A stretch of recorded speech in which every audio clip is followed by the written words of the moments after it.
Welcome to the Heartland Journals podcast with your host, Steve Abramowitz, editor-in-chief of heartlandjournal.com. Howdy, y'all. Welcome back to the show. I'm Steve Abramowitz, and this is the Heartland Journal podcast. After you're done here, please hit the subscribe button and hop over to heartlandjournal.com and see our entire library of shows and all the work we've done for your entertainment and infotainment. And you can see our contributor columns under the tab we call Journal Entries. Some amazing stuff. On this show, we're focusing on our nation today and our world with always an interesting person making a positive change in our community, where I interview people who are making an impact and are lovers of truth. Today, we are talking with special guest all the way from Berlin, Germany, Andreas Wisniewski. I hope I said that right. Andreas started out as a ballet dancer and went on to become the legendary actor in such films as James Bond, Living Daylights, and Tony, aka Ho Ho Ho, Now I Have a Machine Gun from 1988 blockbuster Die Hard. You'd recognize him from Mission Impossible Series 1 and 4. Hello, Andreas. How are you today? Hi there. I'm very well. How are you? I'm doing great. I'm very excited to talk to you. It's like talking up to the screen in 1988 when I was 18 years old. So happy to have you on here. Thanks for having me, and thanks for your kind words of introduction. Although I wouldn't have quite phrased it that way, but thanks. Well, you are legendary because every Christmas time, everyone always debates, is Die Hard a Christmas movie? And I say, look at this picture right here of you with the Santa hat on, whatever. So it's officially, it's an at Christmas time movie. Well, looking back over your 50 films, would you still choose acting as a profession if you had to do it all over again? Probably, but I do things quite differently, I imagine. One would hope, after a few decades, that a slight amount of wisdom has accrued, and that you'd perhaps avoid some of the mistakes that you tend to make when you're young and invincible.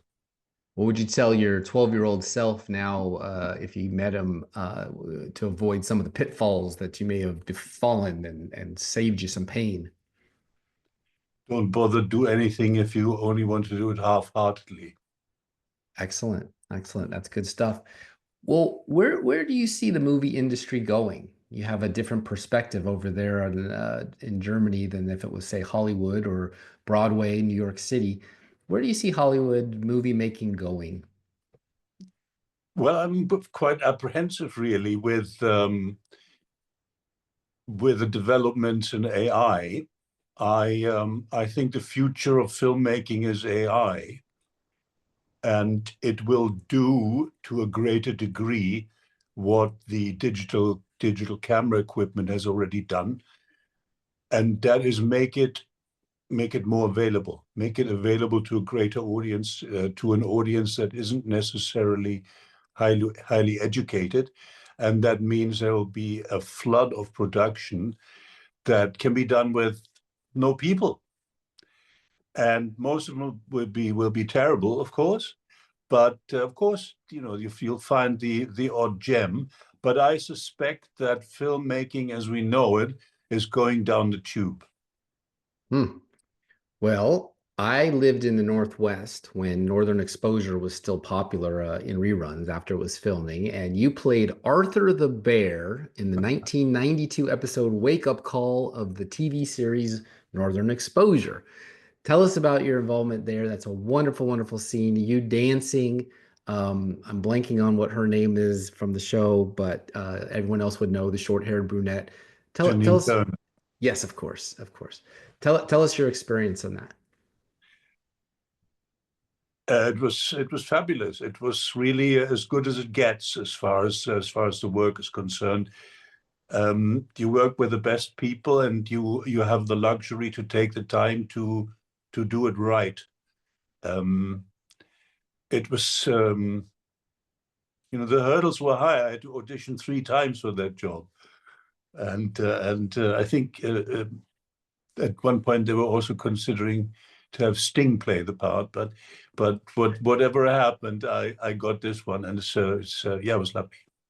See, that's the type of thing that AI could never, ever, ever replace. I mean, even if they did 20 more years of AI only stuff, I would still search that out and look for a scene like that because that was with the dancing and the cinematography and the coordination. It just, it's human. It's as good as it gets. Yep. Yep. All right. So Die Hard set the standard. This is going to be my one and only question about Die Hard because I know you have a lot of questions about Die Hard and that can get boring, I'm sure. But sort of like having to be on the Eagles and sing Hotel California for 50 years.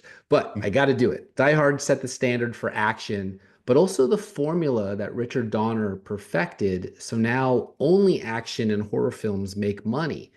Do you feel the industry has room for art films?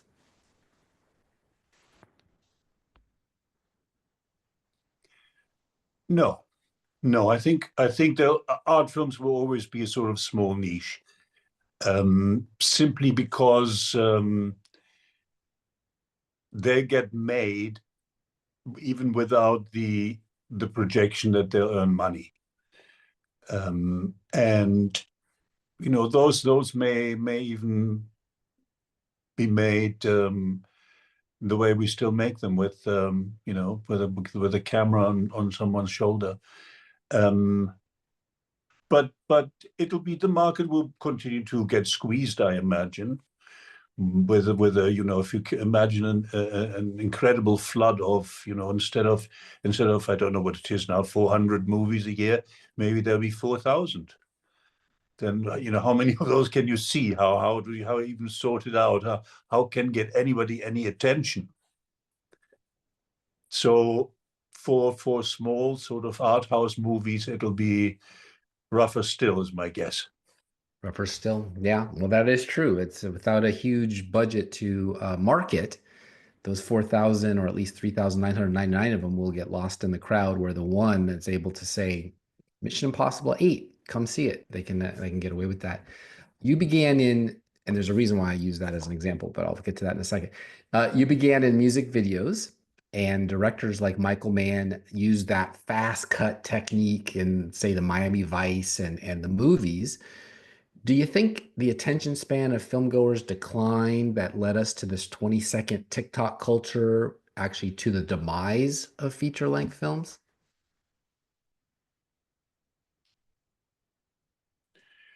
Well, I don't know whether there's a demise. I think the film industry is still earning a fair bit of money, so there is an industry as it is now. Um, what you addressing though has some other implications that I noticed. The sort of I think it really came out of the MTV culture of all the videos, as you say, the fast cutting. What it's led to is that um, narratives, stories have also been chopped up like that, and I don't think it necessarily makes for greater depth. I think back to the Alfred Hitchcock movies, which had the slow, dramatic, sometimes not even music scores to build up to the suspense versus the quick cuts, the Michael Mann, the Michael Bays, where you really come out of the movie somewhat exhausted. And that's really the formula all the time. And so a 3-minute video of music, same type of thing. You got your background in music videos too. We'll talk about that in a second. But the idea that the world's attention span as well, sit down and read the Bible, sit down and watch a movie, sit down and listen to a play, get dressed up in a fancy ball gown and suit to do that. Not really the culture anymore, is it? Has deplorably declined. We don't even get dressed up to go on airplanes anymore because it's too much like the bus. So you have a very similar background from one of your co-stars. Alexander Godunov was a Russian ballet dancer. He was with the Bolshoi. He played the super bad guy in Die Hard. Tony's brother, Carl, that was you. He died young, only 45 in 1995. You both were dancers, both over 6'3" which is very rare for movies. I think Tom Cruise in Mission Impossible 1 and 4 he's like 5'5", maybe 5'7", for example. Did you get a chance to know Alexander before he died, and any memories of him from the set? Yes, yes, absolutely. It was a bit of a curious story because we met while we were both still dancing, and I was with the Berlin Ballet at the time, and he was a guest star. And there was a moment of, I mean, we were really quite similar to one another in build and facial structure, and then we met again, taking classes in New York, and then we met again doing Die Hard, and it was sort of strange sequence of things, and it ended up playing brothers. He was he was a lovely guy. He was a really lovely man, and we were playing a lot of chess on the set because on the big films there's a lot of waiting around, and he didn't have a huge part, and mine was much smaller still. So we had a lot of time sitting around, and we were playing chess. I was very sad to hear that he died so early, and supposedly unnecessarily so. Yeah, alcoholism, I think, is what I read. I love that scene where he comes whistling down the stairs and you're trying to do the sophisticated high-tech wires and he zoop, cuts him off with a chainsaw. That's a brotherly scene for sure. What plans do you have for the future? You've been doing this quite a while. 50 films is amazing. What do you have going on now? Well, having said to you what I said about the future of filmmaking, I'm planning to make some films. It's gonna take people like Um, you. That's for sure. well, I have some projects that are sort of quite off the wall and have so far failed to gather any support for. And for me, it'll be a boon because when the AI will do exactly what I'll tell it to do, then maybe I can make those. So I'm sort of attempting to be opportunistic about the whole situation and make the most of it.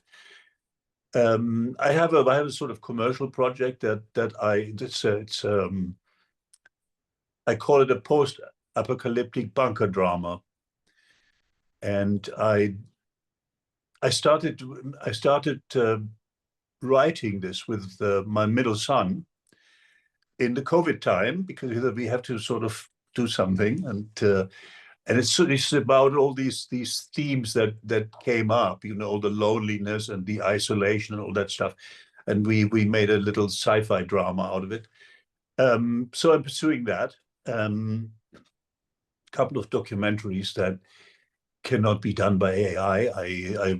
I'm working on a little on a small, not little, hopefully, on a small documentary about regret. Hmm. A couple more things like that. Did you But sit you see, I have plans. Good. Did you sit out COVID in Germany and get to compare notes with maybe how Germany handled it differently than America? Hopefully better because we were pretty bad. But is that where you were during the 2 years of COVID? Yes. Yeah. Was it a nightmare like it was for us, or did they do it differently there? Well, I think they didn't handle it very well at all. Um, I had hoped that that sort of imprisonment, and I mean, I'm a monk. I spend the better part of my day sitting in meditation, doing as little as possible. So I had a kind of hope that this would give everybody some time to look inward, and perhaps to some degree that happened. But I also found that everything excuse me, Bless everything you. snapped right back after, pretty much as it was. Yeah, they tried to turn the page as fast as possible and get back to business. Now, you mentioned it. I don't know if you became one or were looking into it, but Zen Buddhism, is that right? What attracted you to the Oriental religion? Well, there's always been a this is a, it's a interesting question. I've recently thought about it. There's always been a sort of thin strand of hearing something and not really knowing what it was. I remember my in the 60s, my mother had some encounter with yoga, so I heard a little bit about that. And then every few years, something sort of that just had an interesting ring to me about it. Um, what brought me to Zen was really the death of my 3-year-old daughter. Oh, This is a long time ago, but it was such a cataclysmic event that I just needed to come to grips with it in some ways.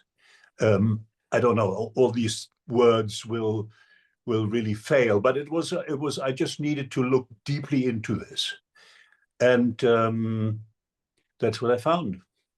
well, I'm glad you did, and I'm sorry to hear that. That's sad. I didn't see that in my research. Shifting gears a little bit here now, what role do agents and managers play, and do they still need the studio system to accept their clients to get them work, or can independent actors make it? I'm totally the wrong person to ask about that. I have to admit that I don't see through it at all nowadays. I mean, I get a call from my agent once in a while to do an audition, to do it on my own, get someone to read with me, put the camera, we record this, I send it off. That's it. That's all I know. That's my only encounter with the business. I don't know what everybody else is doing. Um, I certainly know if I didn't have my agent, I would be out of the business completely. Yeah. In the late 70s, British bands all came to America because the market was where you could make it. It was the market. That's the British Invasion, the Beatles, the Who, all those. When did the shift to China with all its censorship happen? And how did that affect Hollywood when you got here? I don't have a bloody clue. I didn't even know it was so. You don't think that China is a bigger market than America these days Well, it probably is. It for probably is. Disney for sure? Yeah, I, interesting. that doesn't affect you in any way, shape, or form. You do your stuff for uh, Europe now, or what markets do you try to I guess you'd say sell into? Any that'll have me. And you know, yeah, okay. China would love you, I think. With all the fall of the Weinsteins, it seems that the quality of films has declined. Do you feel that his removal from the scene impacted Hollywood greatly, or did you also not get involved in those uh, kind of more masterpiece theater type of productions like Remains of the Day and Shakespeare in Love? They were huge hits and a bunch of award-winning things, but he's off the scene now. He's gone. Do you think his wake was big and affected Hollywood for the worse by being gone, or did he not a factor in your mind either? I think he has an unbelievable track record of very good movies and of tasteful movies and of brilliant movies, and that can hardly be denied. And sort of someone like that leaves a hole. Whether that's a bad or a good thing is, I don't judge that, because you know all these things are temporary. There's sunshine after rain, and what may look like a weakness today may turn into a strength tomorrow. I believe that. I believe that. I think things like the Diddy and the Epstein sagas will have the same impact on pop culture because with them out of the way, they may have also suppressed or ignored certain talents that should have risen, sort of like a dandelion, in the concrete. So with them gone, yes, they'd had some great talent that made a lot of money and entertained a lot of people, but there could be other people on the rise now to replace them, like a forest after a fire. Do you think that's true for the last, say, 2 decades when they were all controlling things? Could well be. Could well be. I think a few years time passing will give us a better perspective. Did you ever face any censorship or cancel culture, that type of thing coming up? Because I know, like, say, the 80s, they were very big with the violent action movies. And I remember there was a time even Ronald Reagan had said he was going to ban machine guns from the movies. Didn't do it because he didn't live long enough. But uh, was there ever any, anti-violent protests that you experienced doing some of the things you did, or not a factor for you? Well, I can only speak for myself, and I'm certainly too unimportant to be canceled. Oh, I don't know. I think you give yourself too much credit. That yeah, you've been in a bunch of cult classics, we call them, where you'd see a movie over and over and over again. Did you have any mentors or influences to guide you on your career? Excuse me. Um, yeah, yes, absolutely. Um, Various people in different aspects. There's not ever been one, but if you're talking about my career, I had a mentor in the theater, and while I was dancing, who taught me how theater works, and dramaturgy, and which is something that also applies to film. So that was quite an important thing. And of course, apart from professional mentoring, I have as a Zen monk, I have a teacher, I have a master, and he's been a huge influence on my life. In Berlin? No, he's an American, Okay. actually, who currently lives in Hawaii, but sometimes moves about. And so he's not someone that I see on a regular basis, but keep in touch with through various programs and so forth. And um, it's a decade-long, I mean, a 3-decade-long standing relationship that's very important to me. Excellent. You have to have that touchstone. Do you prefer Berlin to America? That's I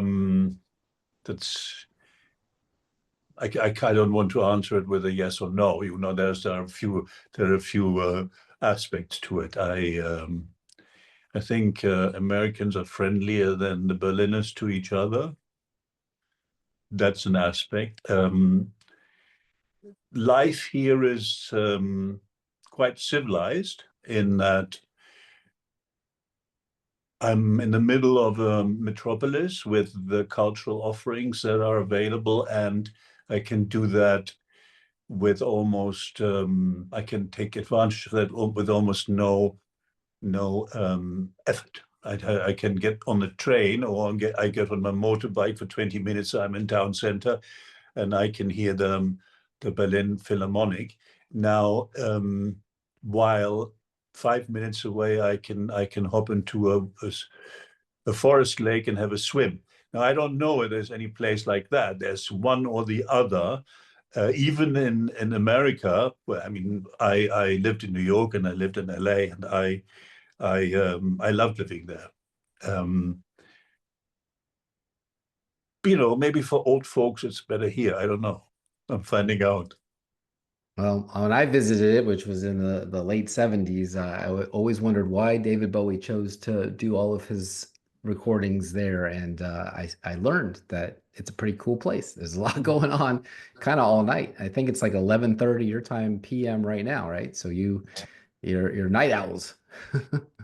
Yeah, it can be buzzy, but and certainly at times, I don't know about now. I kind of live pretty much like a hermit, but it can be buzzy. Yeah, it's a good town. You have three kids, grown adults, of course, now. Michael is a producer and British film director. Do you do a lot of collaboration with them, or are they on their own now in the arts, in the entertainment business? Well, they're just the oldest one is on his own. He's a composer, and he is just about scraping by. But for a for a composer of what's what they call classical modern music, there's obviously this terrible market, and this if you really wanted to avoid getting rich, this is the way to go. The second one is in London, and he's just finished his studies of songwriting. So he's just produced his first album and working on it still. And my youngest one is studying life sciences in the Netherlands. The important stuff. That's good. All right. Sounds like three very well-developed humans. So good job, Dad. You did that. Did you like acting on a movie set with all the stops and starts and the day could go by before you ever even get to say a line, or dancing more? Which did you like more? Well, let me think about that. It's if this is dancing and this is a movie, it goes like this. It was to me, it was just the best thing. It was like everything that was wrong with dancing was right with movies. I loved it. I loved it. You love the movies better. Oh yes. Oh yes. Gotcha. For those who are not listening on Rumble, that's the teeter-totter was movies heavier and dancing less so. Probably less hard on the Right. body too. Although you were in action scenes, that can't be fun falling downstairs. I'm sure that was a stuntman, but yeah. Yeah, but they have some people that spare you. Yeah. Although you worked with Tom Cruise on the Mission Impossibles, he put his life on the line almost on every single one of those movies more than once. Pretty crazy things. Did you get to watch that or do they just bring you in for your scenes? So was it Yeah, something to I behold? didn't get to see any of it until I saw the movies. I wouldn't do it. Hanging off the airplane doesn't sound like a good idea to me. It's perfectly safe and warm inside. I understand.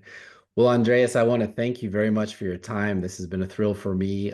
We're at the end here, so tell everyone where they can find out more about you. Follow if you do social media, anything coming Yeah, up project. find me on Facebook or Instagram, but I'm not terribly active. Yeah, and you're meditating most of the day. There's no point in being on social media and doing all that kind of thing.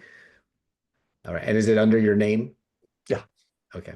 Well, thanks again for coming on with us. I hope you have a happy new year and look forward to seeing you on the big screen again sometime. And all the best to you, and thanks very much for having me. All right. Hang on, everybody. I'll be right back.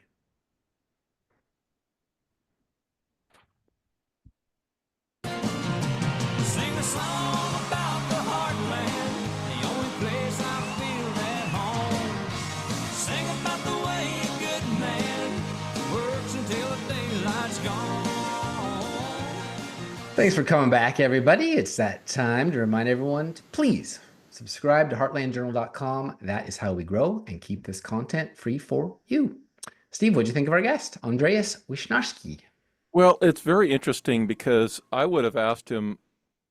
A lot of people think that being in acting is a fast way to make money, but the fact is, he had a lot of just bit parts. He didn't get a chance to big long roles in a lot of things, and yet there's a part for individuals like him who come in and play those parts, because without the bad guy, without that energetic individual, the dance scene or whatever, the show doesn't, or the movie doesn't work. And so he had to get a good pay for that. But 50, I was looking at his career on International Movie Database, and a lot of little spots. He did get to be in some different shows and different things longer, but a lot of people don't understand that acting is not necessarily the pathway to the riches. Only the top tier, like the cruises, make the big bucks. Most actors are just happy to have a job. Yeah, they're called character actors, and they can actually make quite a good living if they have a long, extended career showing up as the bit man or the next guy or the straight man, not the superstar, the glory person who is the leading man. That's why they're called character actors. And like Alfred Hitchcock said, there are no small actors, only small parts, or something to that effect. All right, I like that. now, now the Heartland Journal news. Senate Republicans failed on Wednesday to invoke cloture on a bill legislating care for infants born alive during attempted abortions, with the motion largely serving to get Democrats on the record as voting against a bill being framed as anti-infanticide. Republicans sought cloture on the Born Alive Abortion Survivors Protection Act, a bill that requires healthcare practitioners to provide the same degree of professional skill, care, and diligence for a child born alive during an attempted abortion as they would during normal childbirth. Healthcare practitioners who fail to comply with the law would face fines and up to 5 years in jail or both. House Republicans passed their version of the bill when they retook control in 2023.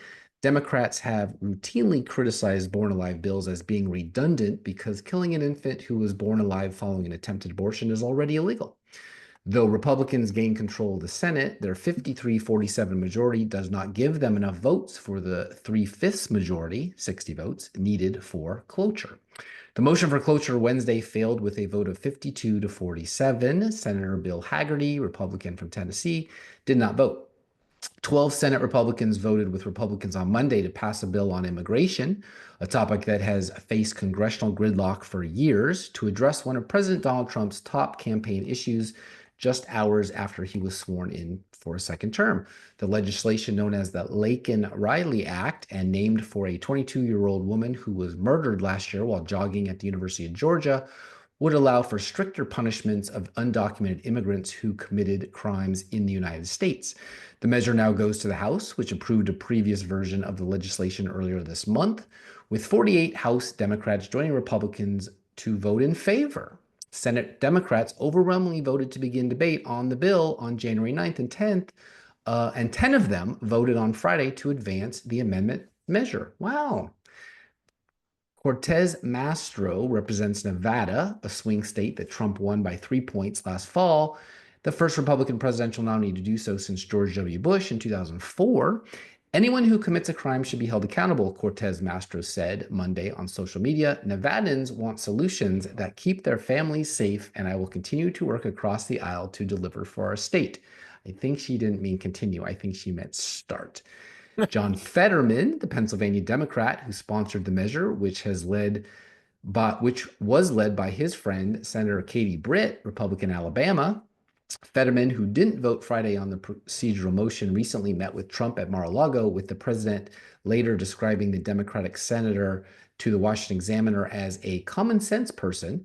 November's presidential election saw Pennsylvania voters back Trump for the second time, giving him a 2-point win over Kamala Harris. Maybe that's why John said, I think that's a good idea. Ruben Gallego, the freshman senator from Arizona, another co-sponsor of the legislation, voted for a version of the bill last year when he was a Phoenix area congressman.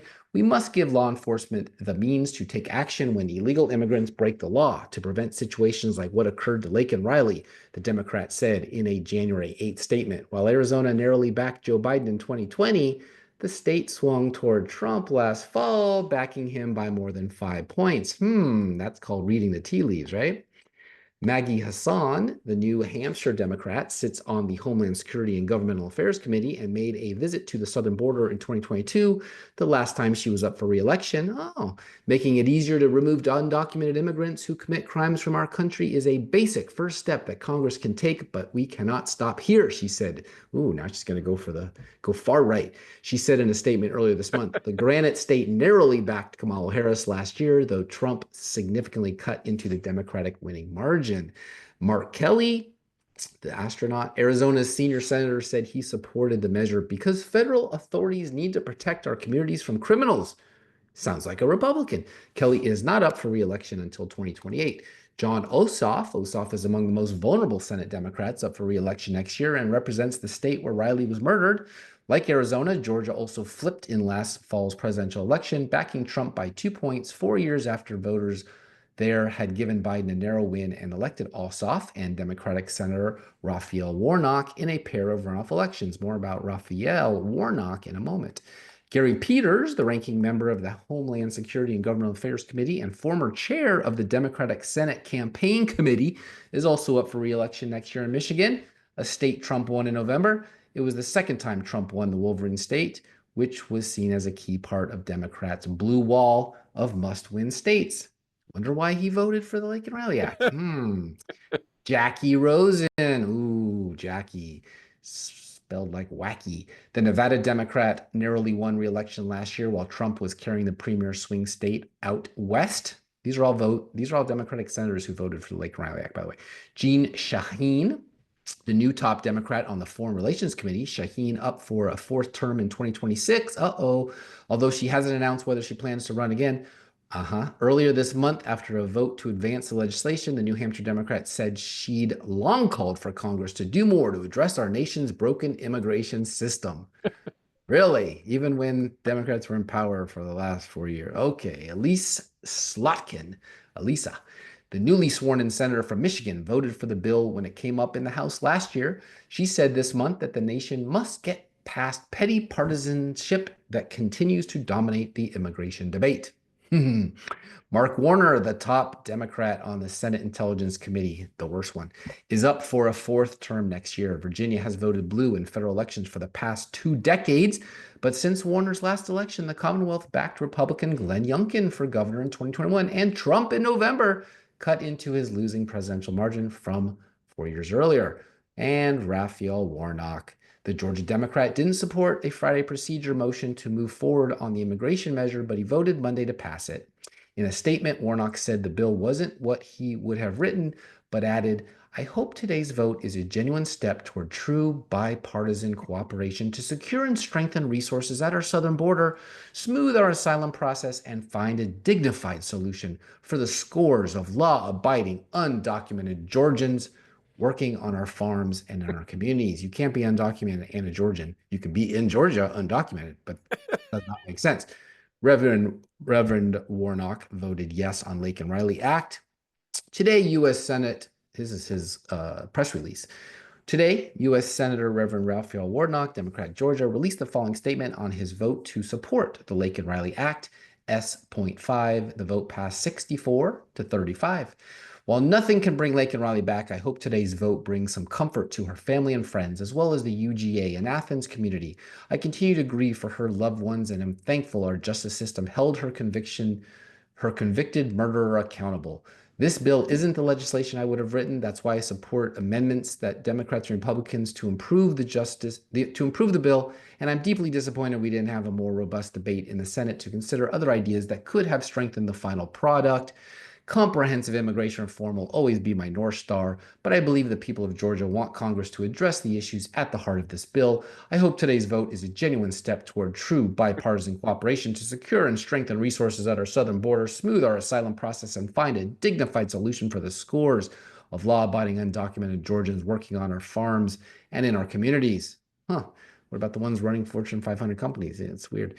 The only abiding way to fix our broken immigration system is for all of us to come together, put politics aside, and center the people. As a voice for Georgians in the Senate, I am fiercely committed to continuing to work across the aisle to find common ground and make progress on the issue Georgians and Americans care about. What a change of heart.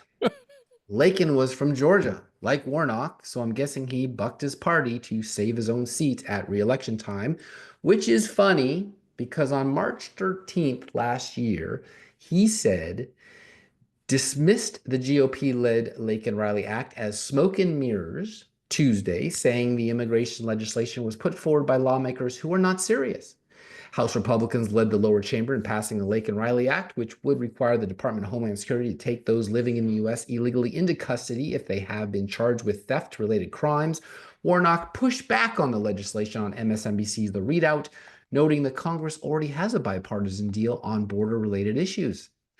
Let me first of all just say that my heart goes out to this young woman's family. Laken Riley did not deserve what happened to her. He said, to answer your question succinctly, this is smoke and mirrors by people who are not serious. We had a bipartisan piece of legislation in front of us. It had a lot of provisions, some provisions that some folks on my side didn't like, but the only way to get comprehensive immigration reform, the only way to address the current crisis on the border in divided government is on a bipartisan basis, he added. Warnock previously knocked Republicans for trying to score cheap political points in connection to Riley's death after her name was invoked during the State of the Union address. He said in his interview with host Joy Reid that that would have been terrible. Lawmakers should get serious about the border. And so, rather than demagoguing this tragic death by this young woman, they ought to get serious and let's pass some bipartisan legislation and deal with the crisis at the border, he said. That was March. By June, that was untenable. June 21, 2024, to be exact, 3 months later. For you liberals listening, Washington, D.C. Today, the House Committee on Homeland Security issued the following release after multiple reports that 12-year-old Houston area resident Jocelyn Nogueira was murdered by two Venezuelan nationals who had recently entered the United States illegally and were released into the interior, one of them barely 3 weeks ago. One reportedly even made a claim of credible fear of being returned to Venezuela. These horrific reports come the same week that Americans learned that the rape and murder last year of Rachel Morin, a mother of 5 in Maryland, came at the hands of a Salvadoran national, and just days after a 13-year-old girl in New York City was sexually assaulted by an Ecuadorian national here illegally, and who confessed to filming his heinous assault. He did that. Ugh. And yesterday, our new least favorite congressperson and Progressive Caucus chairwoman born in India had this to say. U.S. Representative Pramila Jayapal, Washington 7, ranking member of the Immigration, Integrity, Security, and Enforcement Subcommittee, issued the following statement in response to the executive orders issued today by President Trump related to immigration. Despite campaigning to lower costs for working families, address the housing crisis, tackle the extraordinary levels of economic inequality in this country, and tamp down on inflation, all things she's highly got her fingerprints on, Trump's day one executive orders do none of that. The executive orders that normally secure the border, nominally, will only create more chaos and disorder at the southern border and eliminate programs that were proven successful. Can't name them. Plans for sweeping bans on immigration will have major negative impacts on our economy, make it impossible to prioritize serious threats for enforcement. They defunded the police, remember? Undermine safety and security and stoke xenophobia to divide us. The Biden administration correctly recognized the people were coming to the border because the law immigration pathways to this country have not been updated by Congress in 35 years. When Donald Trump was president for the first time, he decimated legal pathways and created even more chaos at the border. To address this, the Biden administration worked to do as much as possible administratively to rebuild the refugee program, initiate parole programs, and implement the CBP1 app, all to decrease pressure on the border and reverse the negative actions of Trump. Not one single one of those things is true. Thanks to these actions from the Biden administration, President Trump is inheriting lower levels of unauthorized migration at our southern border than when he left the Oval Office 4 years ago. I don't know where she gets her statistics from. Today, President Trump is once again ending all of those lawful pathways and attempting to reinstate failed programs like Remain in Mexico. Wasn't a failure. This will not address the root causes of why people come to the border, nor, that's not our problem, nor will it make us more secure. Yes, it will. In fact, his actions today will make us less safe. No, it won't, and will cause great harm to vulnerable populations around the world. Who cares? He also signed an appalling executive order to end birthright citizenship. Good. A constitutional right guaranteed by the 14th Amendment? No, it's not. Plain and simple, this is unconstitutional. No, it's not. And cannot be done with the stroke of a pen. Yes, it can. If enacted, it would make a mockery of our country's laws and the precedent set in the Constitution, like she does. Today, we are seeing the Trump administration begin to unveil its mass deportation agenda. This agenda starts with these executive orders and will continue as they push through Project 2025. Oh, there it is again, 2025. They're going to be saying that in 2026 too. Make no mistake, they are showing us that they want to make every immigrant deplorable. No, just the illegal ones. In doing so, the Trump administration is inviting the racial profiling of entire communities, What is that supposed to mean? We got illegal aliens from Sweden. You can't racial profile it anyway. And subjecting an untold number of American families to being torn apart. No, they're going to deport them all together. Over the next 4 years, I will do everything in my power to protect immigrant families. Thank God she's only one of 400 Congress people. She doesn't have any power. We must work together an immigration system that is orderly, fair, and humane while providing real security at the border instead of stroking division and fear. We have that. It's called port of entry. Do not come illegally at a non-port of entry. If you need asylum, if you're coming here to immigrate, go through the port of entry. Do not cross the Rio Grande in the desert in the middle of summer and die of dehydration with lack of water because Carmela Jayapal wants to give you Social Security benefits if you can make your way to Seattle. Clip number 1, please. Operations, they know exactly who they're looking for. They know pretty much where they'll find them. So again, these are well-planned operations. They're well investigated, so they have a lot of backup information when they go out there. A whole team goes out for officer safety concerns. So this happens throughout the nation. I mean, I'm not going to tell you specific locations out of officer safety concerns, but ICE is back doing their job effective today. They haven't been able to do it 4 years. Regardless of Princess Camilla's comments, ICE arrested 308 illegal migrants, including an attempted murderer and a child molester on President Trump's first full day in office, which was Tuesday. The Post has learned the January 21 coast-to-coast raids, a multi-agency effort led by Immigration and Customs Enforcement, ICE, brought the hammer down on criminal migrants in and around sanctuary cities, including Denver, Philadelphia, Atlanta, Seattle, Baltimore, and Miami, and senior Trump administration officials said. Trump signed an executive order on Wednesday to deploy 1,500 additional active duty troops to the southern border. 1,600. They will reinforce about 2,200 active duty troops and thousands of state National Guardsmen already there. Quote, President Trump signed an executive order, 1,500 additional troops, United States southern border. This comes off of his day one action to direct the Department of Defense to make Homeland Security a core mission of the agency. White House Press Secretary Caroline Leavitt told reporters, this is something President Trump campaigned on. The American people have been waiting for such a time as this for our Department of Defense to actually take Homeland Security seriously. This is a #1 priority of the American people, and the president has already delivered. That's it for this episode. Thank you, Andreas, for an amazing career of classic films and being part of them. And we'll always remember you.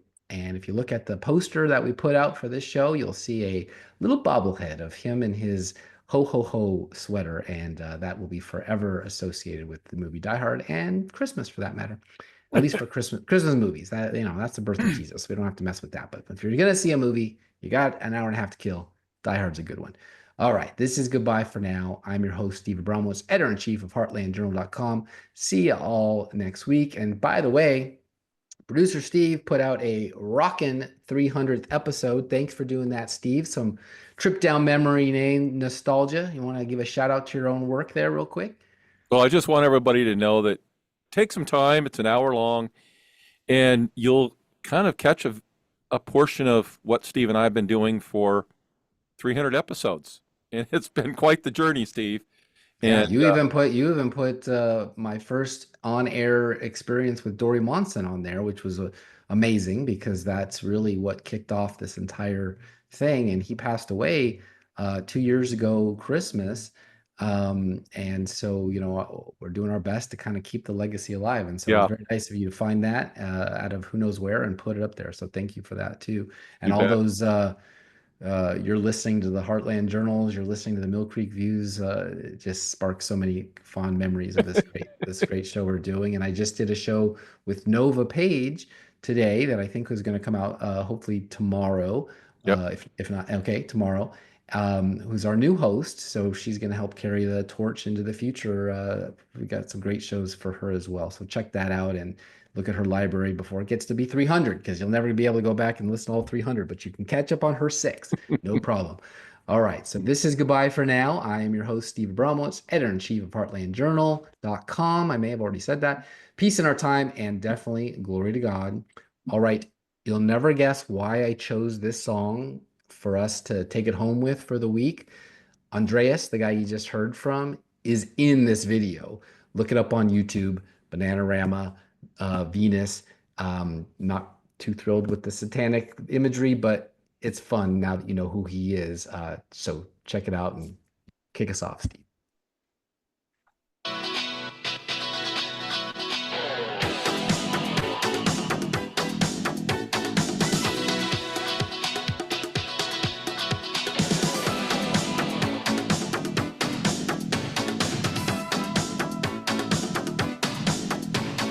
Goddess on the mountain top, burning like a silver flame, a summit of beauty and love, and Venus was her name. She's got it, yeah, baby, she's got it. I'm your Venus, I'm your fire, your desire. I'm your Venus, I'm your fire, your desire.